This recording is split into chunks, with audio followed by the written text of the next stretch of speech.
Thinking about selling your home and wondering what those things called contingencies are? Well, stick around because that's what we're going to discuss in today's lesson.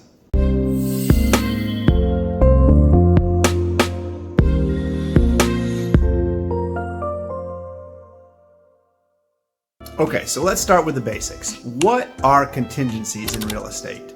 Contingencies are conditions that must be met in order for the transaction to move forward. Contingencies can protect both the buyers and the sellers, and they are an essential part of the real estate negotiation process. Some common contingencies in real estate include the home inspection contingency, the appraisal contingency, the financing contingency, and a sale contingency. We'll delve into each one of those quite a bit more a little bit later in the video.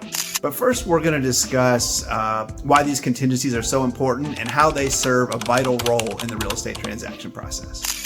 One of the biggest reasons for contingencies is risk mitigation. So contingencies can protect both parties from unforeseen circumstances. For instance, let's say a home inspection contingency allowed the buyer time to hire a professional to check out the home, and some hidden problems were revealed. Well, this allows the buyer room to negotiate or back out of the deal. Second, contingencies allow room for negotiation. If a contingency isn't met, it allows both parties to come back to the table and renegotiate the deal. And third is transparency. Contingencies can make the terms of the deal apparent to everybody involved, and it reduces misunderstandings and creates smoother closings. Okay, so we've discussed a little bit about why we have contingencies in a real estate transaction. So let's delve a little deeper into those 4 common types of contingencies and how they work. The home inspection contingency is number 1 on the list, and it's probably the most important contingency for buyers. It gives the buyer time to inspect the home thoroughly, have a professional check it out, and if there are issues, then you can renegotiate the terms, or you can back out of a contract during the inspection period for virtually any reason. Second on my list of important contingencies in real estate transactions is the appraisal contingency. An appraisal is when a professional person comes in and gives his opinion of the value of the property.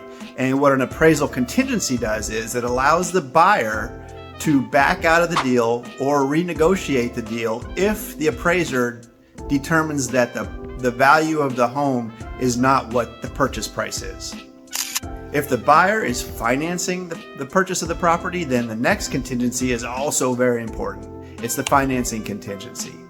It allows the buyer to back out of the deal if their mortgage doesn't come through. So in other words, if they can't get a loan for the property, they don't have to purchase the property and they can get their deposit back. A fourth and final common contingency in real estate transactions is the sale contingency. What this one is if the buyer needs to sell their home prior to purchasing your home, it gives them time to make that transaction occur. And if it doesn't occur within the allotted time, then the deal can be broken and the deposit money can be returned. Okay, so now that we've discussed some of the common contingencies in real estate transactions and why we have them, we need to discuss how these contingencies can affect the real estate transaction and the sale of your home. I would say first and foremost on how contingencies can affect the sale of your home is the timeline. Contingencies can significantly delay, the closing date of the transaction. For example, let's just say the buyer has a sale contingency on their home to purchase yours, and it takes them 30 to 45 days. So now you've extended the time off the market for your home. Another way that contingencies affect that real estate transaction and the sale of your home is negotiations. So, you've negotiated the purchase price of your home, you got a closing date, you're working on things, you got a few contingencies to work through, but you're assuming that you're going to get that money at closing on closing date. But guess what? We've got a contingency, and let's just say we've got a home inspection contingency, and something comes up. There's going to be $3,000 in repairs that nobody knew about. So now the buyer gets to bring you back to the table, and you get to discuss whether you want to do the repairs, if you want to give a concession at closing to have the buyer make the repairs, or if you just want to cancel the deal altogether. and the buyer also has those same options. A third and final way that contingencies can impact the sale of your home is in flexibility. Contingencies allow flexibility with both parties, and it makes a transaction a lot smoother. So if you've made it this far, you probably understand by now that real estate contingencies give the buyer the upper hand in almost all instances.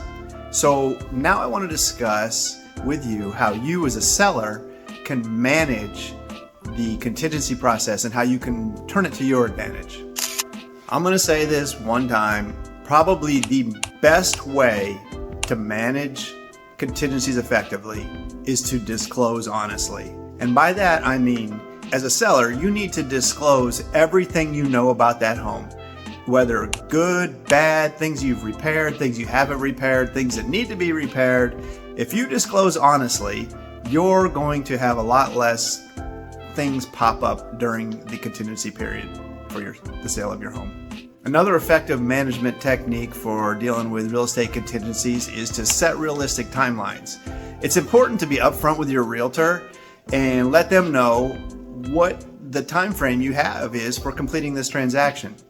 For example, if you need to complete the sale within 30 days and you need to close out during that time frame, you don't want to allow a buyer to have a 45-day sale contingency, because that's going to automatically put you outside of your time frame. And worse yet, if the sale doesn't go through, now your home has to go back on the market and you have to resell your house again to somebody else. Another effective way to manage contingencies is to accept backup offers. So let's say, for example, you've got a contract on your home, it's got a few contingencies, and maybe you're thinking, these contingencies are, a little restrictive. So we're going to continue to take offers on my home so that it's really not off the market. Even though the backup offers, they understand that their offer is only going to be applied if the current offer is rejected or if something happens to make that transaction not go through. It's good that you'll already have people lined up waiting to purchase your home if that transaction doesn't go through. So in conclusion, you can probably see that contingencies are a necessary and vital part of virtually every single real estate transaction. And as a seller, you need to do your diligence and understand what the meaning of each type of contingency is. If you're selling your home, understanding and managing contingencies is essential for a stress-free and successful real estate transaction. Thank you for joining us today. If you found this video helpful and you would like more real info and real advice about Florida real estate, please like this video, subscribe to our channel, and look out for our weekly videos. If you have any questions or even experiences regarding the contingency process in a real estate transaction, please leave them in the comments below, because we enjoy reading your experiences and sharing them with others.